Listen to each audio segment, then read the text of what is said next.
Strap on your seatbelt and prepare for takeoff. You're about to go on a journey. It's First Contact Radio with Joshua Poet. Thank you very much, Dirk. This is Josh Poet. It is the 22nd of August, 2019, Thursday. Lots going on in the world.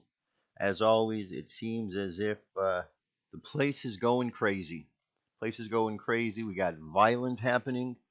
We have people condoning violence that shouldn't be condoning violence. We have apparent insanity taking place right before our very eyes. First story is in Portland, Oregon. It has to do with a rally that was up there. Antifa was at that event. And during the course of this video, it's titled Attempted Stabbing of U.S. Marine Vet by Antifa. I'd like you to watch that video. The person who is narrating it is the person that was there in the crowd, capturing this information and this footage. And while he was out there, Antifa was blocking a car from going down the street. There was a gentleman, a Marine vet, sitting on a 10-speed bike, just waiting for the car to move on. And apparently he's well known in the area from what the guy in the video says, and he was recognized. Antifa recognized him. They all started pointing at him, began gathering around him, throwing things at him, squirting water at him, and all kind of other stuff. So he just got off his bike and made his way out of there, slowly walking. And as he was walking, the gentleman who's made this video here, I believe his name was Brandon. Anyway, he happened to notice as he was trying to follow behind this that there was one Antifa member that seemed to be making a beeline right towards the vet.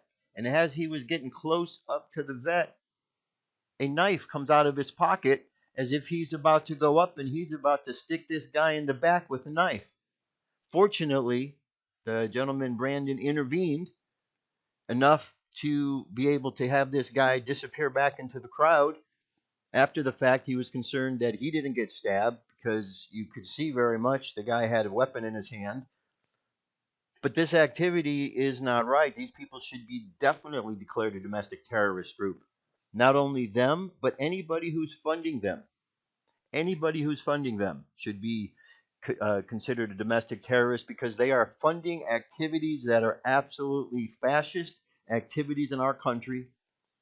Anybody who looks at their activities and thinks that what they're doing is okay has forgotten the fact that there's been tons of movies that have told us that the guys in the black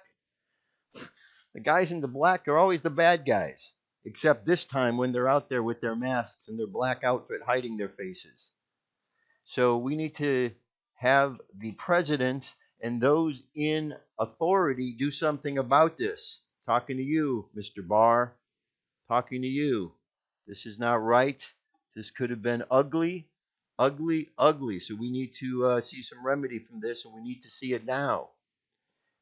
Moving on to the subject of AOC. There's one thing that really irritates me about the AOC subject, and it isn't AOC. It's the fact that people have a short memory about who is behind AOC. So there's a video here put up by a group called Justice Democrats, the very group that recruited her through a casting to play this role. They didn't hide this video. It's 8 minutes, 46 seconds on this particular one. You can find a whole bunch more. And you have the woman talking at the beginning in 2016 and how she was cast, how she had her picture sent in by her brother. Now, who are some of the people behind Justice Democrats? Well, we got some of the guys from Young Turks, Cenk Uygur. We have George Soros money. The bottom line is, it's not AOC by herself out there, and I really hope that people find a way to make their minds remember a little bit more. So every day you can get up and you could say, okay, whatever stupid thing she is saying is, first of all, because she's a willing puppet to say anything, but also because there's somebody behind her giving her the words, and maybe turn our attention towards them. It's just mind-boggling that people forget this every day. AOC's doing this. AOC's a puppet. Here it says, Justice Democrats, the progressive insurgent group that recruited and helped elect Representative Alexandria Ocasio-Cortez, has found its first Democratic primary challenge to support during the 2020 election cycle. The group is supporting immigration and human rights attorney Jessica Ciceronis in her attempt to unseat Representative Henry Cooler of Texas in the 28th Congressional District. Ciceronis formally launched her campaign Thursday with a platform of ending family separation, Medicare for all, the Green New Deal, and a rejection of all corporate PAC and lobbyist contributions. Okay, there's another article here. This is over from ChicagoBusiness.com. Progressive group that backs AOC takes aim at incumbents across the United States. I'm not going to read any of this here. I think you get the point. Please remember every day that she is not in this by herself. She's too dumb to be in this by herself. She has a team of people behind her. See, if you ever watch Young Turks, you hear some of the dumbest things come out of their mouths. Okay? So in order for somebody to repeat those stupid things that they say, you got to be even dumber than they are. So she fits that bill. What she does have is charisma and the get up and go attitude to get out there and say these things and do these things. But what she's saying and doing is pushing an evil agenda. So even though she may be the puppet or the mouthpiece, she's still every bit as much a part of it and guilty for all the things she's doing because she has to know what she's doing is wrong. They have a strategy. They're going to go into those little communities. They're not trying to take out the Republicans. They're trying to take out others in the party so they can put people in that are going to be just like her, puppets for those behind the scenes. Soros. When are we going to get that through our heads that this is the enemy that's out there that's causing so much dissension in this country? It's incredible. Incredible. Every day. AOC, can you believe what she's doing? But nobody ever remembers the Justice Democrats. Come on, folks. We got to do better with our memory. We have to do better remembering who the people are that are doing these things so we can go after the right source of the problems. Okay, moving along here. This comes from a site called Corey's Digs, exposing the keys to Disney's operations and agenda. If the world had only eyes to see the fibers which lay under the surface of Walt Disney's image, they tar and feather him and drag him through the streets. If only they knew what Disney's primary goal is. It says Keys to the Magic Kingdom. It's a picture of 5 gentlemen. It says the Masonic Key. Walt Disney was born in Chicago in 1901, moved his family to Kansas City in 1910. His obsession with escapism, imagination, magic, and animals were forged on their Kansas City farms under the repressive, abusive, cruel, and loveless tyranny of his father, who had allegedly marched them to the woodshed and dispensed his brutal punishments daily. Young Disney joined De Molay in 1920 and as the 107th member of the original mother chapter of De Molay in Kansas City, Missouri. He was 19 years old. De Molay International, founded in 1919, is an international fraternal organization for boys 12 to 21, named for Jacques de Molay, the last Grand Master of the Knights Templar. De Molay is considered to be part of the general family of Masonic organizations.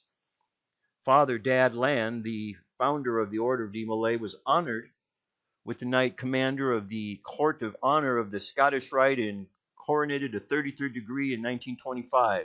Each De Molay chapter must be sponsored by a local Masonic body. The sponsoring body is responsible for providing the chapter with adult advisors. Walt received the De Molay Legion of Honor in 1931, the highest attainable degree corresponding to that of a 33rd degree Mason. It was in the mid-30s that Walt Disney Studios began sending De Molay International a Mickey Mouse comic strip entitled Mickey Mouse Chapter for De Molay National Newsletter. Commemorative coins are available for purchase of this day, featuring Mickey, Walt, as well as De Molay and Freemason emblems. In 1935, Disney was summoned to Paris, France to receive a medal for the creation of Mickey Mouse from the League of Nations. During his European tour, Disney dined with the British royal family. had a private audience with the Pope and a long interview with Italian dictator Benito Mussolini.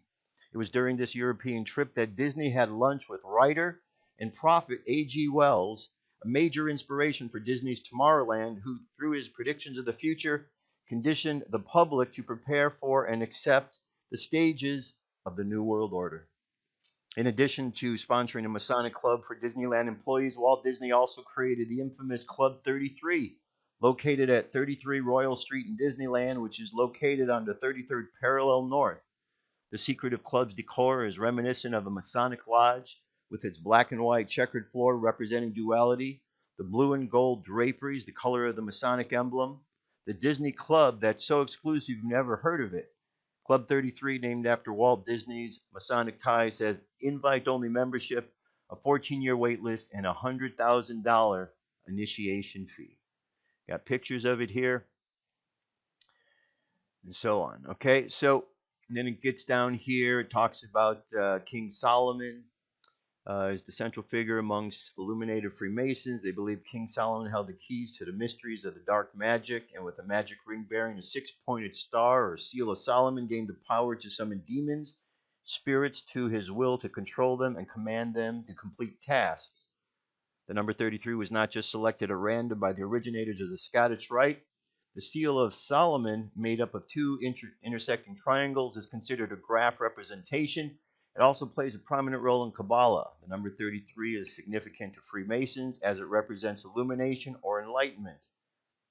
As a Malay Legion of Honor recipient, there's little doubt that Disney understood the significance of the number 33 in Freemasonry, and the creation of Club 33 was intentionally designed as an honor of Freemasons.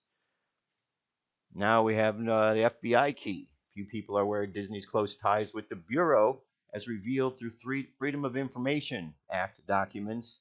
Of the 750 pages released on Disney, the majority are censored. However, the documents which are legible are very intriguing. Okay, so there's a lot more to this article. It gets into talking about the CIA connection with Project Paperclip, the German scientists that came over here. It gets into talking about the MK Ultra program that was put in place, Operation Mockingbird. There's a whole lot of connections going on here. Here you got down here, originally designed as a program to be used for interrogation purposes, the MK Ultra program followed many guidelines listed in the declassified Kubark Interrogation Manual, which lists a method of interrogation known as the Alice in Wonderland method. It involves a confusion technique to detach the interviewer or the interviewee from reality.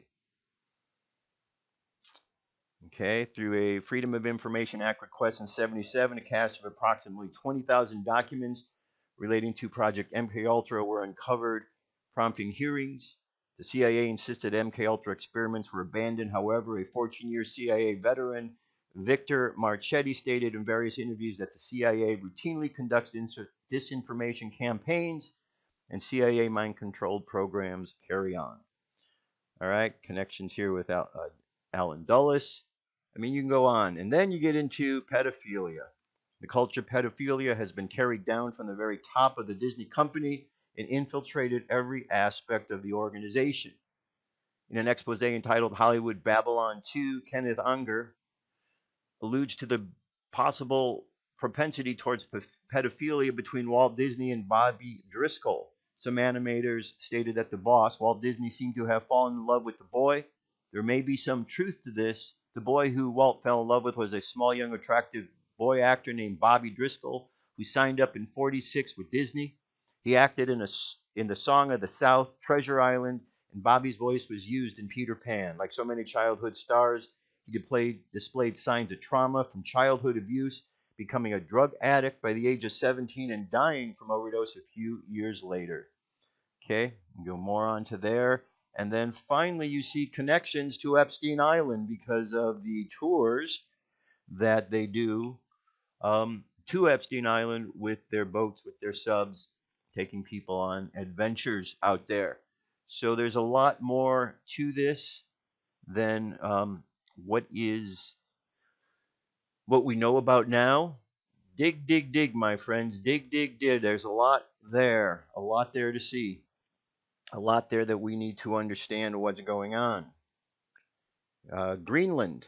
This is an article, japantimes.co.jp. Greenland seeks to break silence around child sexual abuse.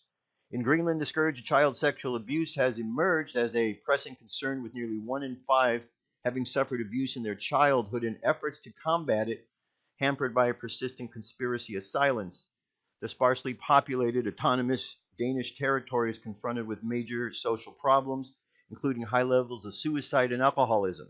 The government highlights alcohol and hash abuse as the number one health concern, but recent airings of a documentary on sexual abuse on Danish public television has put the spotlight on the issue, renewing the Arctic islands' commitment to tackling the abuse of children. And says, I was about 6 years old, woken up in the middle of the night because someone was touching me. My hands were tied, my knees were tied, and he abused me, said Anna Sophie Johansson in the documentary. She's a resident of Talek, a remote village in the southeast, where the documentary said nearly half of the adults under the age of 60 had been sexually abused as children. More to the article, possibly more to the story of why President Trump, who is fighting against the human trafficking problem, has put the spotlight on Greenland. Maybe there's something there that we need to see that is going on. Maybe. Now, when we get into these sick, twisted things that are going on with the trafficking and the child abuse and the pedophilia, we also move, unfortunately, into the conversation of cannibalism. Newsweek just recently ran an article on cannibalism. They're trying to normalize this as if it's a normal thing to eat another human being. Okay? The article, it says, cannibalism is common in the animal kingdom. Here's why, for humans, it's the ultimate taboo. Okay? And it goes on to discuss, it's a lengthy article. I'm going to leave that to you because I want to move on to this next point here. People say cannibalism isn't a real thing that's going on. Well, here, this could be a site. Maybe it's real, maybe it's not. I don't know. It's called the CannibalClub.org. They say at the beginning of their site, specializing in the preparation of human meat, Cannibal Club brings the cutting edge of experimental cuisine to the refined palates of LA's cultural elite. Our master chefs hail from around the world for the opportunity to practice their craft free of compromise and unbounded convention. Our exclusive clientele include noted filmmakers, intellectuals, celebrities who embrace the Enlightenment ideas of free expression and rationalism. On event nights, avant-garde performance artists, celebrated literary figures, and groundbreaking musicians entertain our guests. At a Cannibal Club, we celebrate artistic excellence as the natural, inevitable expression of the unbridled human spirit. And if you look at their cuisine list, well, you could find here different dishes that are made with human meat. Is this a real thing? I don't know. It's out there. The discussion of cannibalism is out there. We have found instances where things we didn't think were going on in the world, in America, were going on, but underneath everyone's noses. So it's quite possible.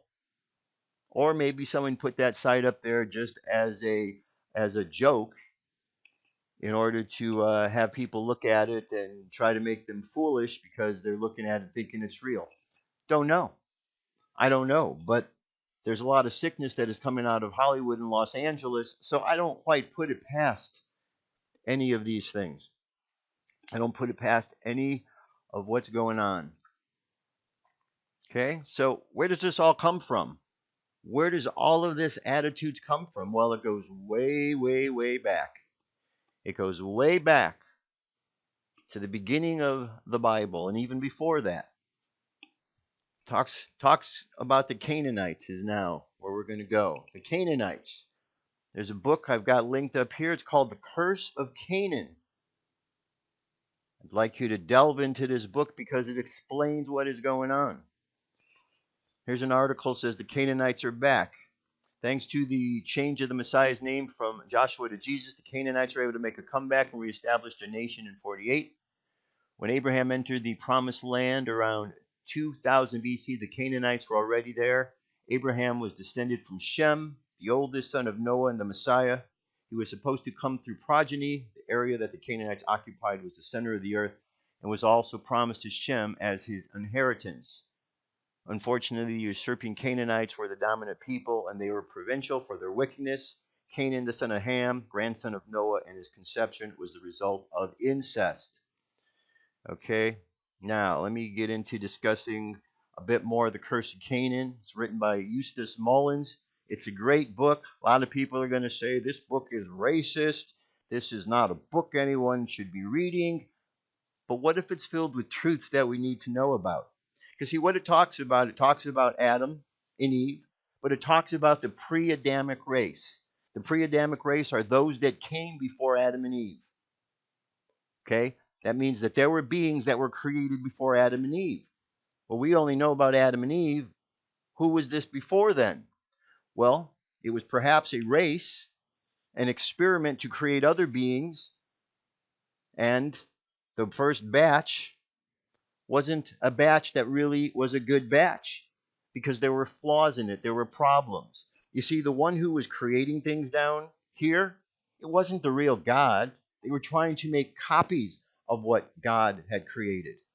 Okay? That was the whole thing that was taking place. The beings that were down here pretending to be God and gods were beings that were simply trying to copy what the great creator had made, and they didn't do such a good job of it always. So they made a batch of people, and this batch of people that they made were dark-skinned to begin with, and there was a problem with these.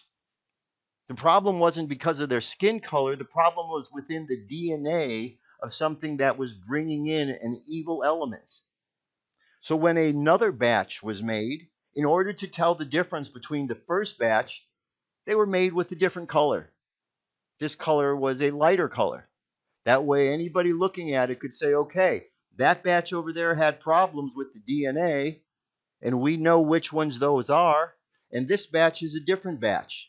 Now, there weren't as many people in the world back then, so you could look at a situation like that and you could separate things. As time went on, and there's been more mixing going on, and skin colors have been mixed, we can no longer look at that situation. We have to look deeper for where is the deeper problem, the DNA-related problem, the evil serpent seed. And that is the problem that is passed down from society. You see, you had the watchers who were watching what was going on earth, the Garden of Eden, the whole project that was taking place. And one day they decided they wanted to intervene. And when they intervened, they did lots of things. They taught the humans that were down on the earth things that they weren't ready to learn at that time, thereby bringing confusion to those people. Not only did they bring confusion by teaching them things they weren't ready for, but some of the things they taught them, they only gave them pieces of the puzzle. So the people were now confused because they couldn't understand, but even more confused because they didn't have all the pieces to understand the whole nature of what it is they needed to understand. But some of the things that they were taught were things of war, violence, and then, of course, there was the activities of these watchers impregnating these females, and the union of these ended up in being the giants and the Nephilim. The giants, they at first were getting taken care of until the food ran out. And when the food ran out, the giants were hungry, and so they started eating the people. And because the seed with these giants was this dark serpent seed, they started eating the people that were not of the serpent seed. Because again, you could tell at that period of time, because there were less beings, which ones were which by the tone of their skin, whether it was the darker or the lighter. Can't do that anymore. We have to look deeper these days. But the world was a different place when there was much fewer people. In the same way that we're able to look at things in life and separate them into categories and groups, when it's a smaller, but as it gets bigger, the challenge becomes more daunting. That's exactly what was going on. And so as this seed continued to go, eventually God said, wait a minute, the people are asking for help. I need to help. And so now we had the flood.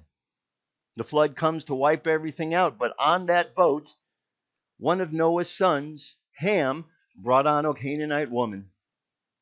He brought on a Canaanite woman who had this serpent seed, and when he reproduced, he continued to send that serpent seed through on into life. The other brother, Shem, was of the pure lineage. And Shem and his brother Ham became at odds with each other. And as we move through history, we have two lineages. The lineage of Ham, which is the lineage of the serpent seed, and then which is the Canaanites, and then we have the lineage of Shem, which according to this book says Shem was the face of the Sphinx, that Shem was the builder of Egypt, until the Canaanites ended up taking over much later. And we've continued to have this battle throughout time. The Canaanites became the Phoenicians, and then they became the Venetians, they became the bankers, and the Ashkenazis, and they are still alive and well in the world today. And we are seeing them because they are the same ones propagating and continuing on with the practices of human trafficking, of cannibalism, and all of these other evil practices that we hear about. So we can either turn a blind eye and pretend, oh no, this didn't happen. We don't want to look at this because somebody might call us racist if we look at this material and consider this. Or we could pull up our pants like big boys and girls and say, you know what? This may be unpleasant to hear, but maybe we need to hear this because something happened at the beginning, and there's this part of our DNA which is really messed up that is causing problems. And it passed through a lineage that is still alive and well today. And if we trace back throughout history, we find that all the battles that have been going on, the good and evil battles, have been between these two forces that have expanded from the lineage of Shem and from Ham. And here we are, 2019. And we need to figure out what we're going to do. Well, there's only one solution. Just like back then, the only solution is to call upon the Lord, to call upon God to step in and help. We live in a society where so many people have walked away from God, turned their back on the great Creator, convinced by the powers that be out there that they need to do this, poisoned by the evil that's put out into the world, to the point where on a daily basis, good people do not know anymore if good can win. But what if the idea of good winning, what if it's so simple that it's all about us believing that good can win? And what if once it gets to the point where 51% of the people believe that good can win, good wins? But what if we have too many doubts that we're the ones that are holding ourselves back? It's real simple. We just got to turn to God to restore our faith in ourselves, in humanity, and in the understanding that this power that we have that flows through us, this power from God, this Christ light, is going to be our saving grace. We either do that or we turn blind eye and we just keep going down the path we're going. I prefer to let the Christ light shine. I prefer that we all do that and we eradicate the evil so that we can enjoy this life, so that the children can live freely without the fear of being abused, that we can move through life without the trafficking and all the other evil. There's a way to do this. There's a real simple method we can all do. It's putting on the armor of God. Okay? It may sound like a simple thing, and it actually is. Just imagine putting this invisible suit of armor on that is going to protect you from the evil forces that are out there and strengthen your mind so much to that belief, because that is what all the words of the prophets and the teachers and the scriptures have told us. It's about the belief in the Word. It started off with the Word. And that Word can grow. And that Word is love, Christ, beauty. And we allow that to shine, and let's see what difference we can make in the world. So that's it, my friends. That's it for today. I'll be back tomorrow with more news and information. Till then, have faith. Good things are happening. Have faith. God bless you. I'll be back, and we'll continue the conversation tomorrow. Peace. I'm out of here. First Contact Radio. ArmorOfGod.com. Thanks for listening.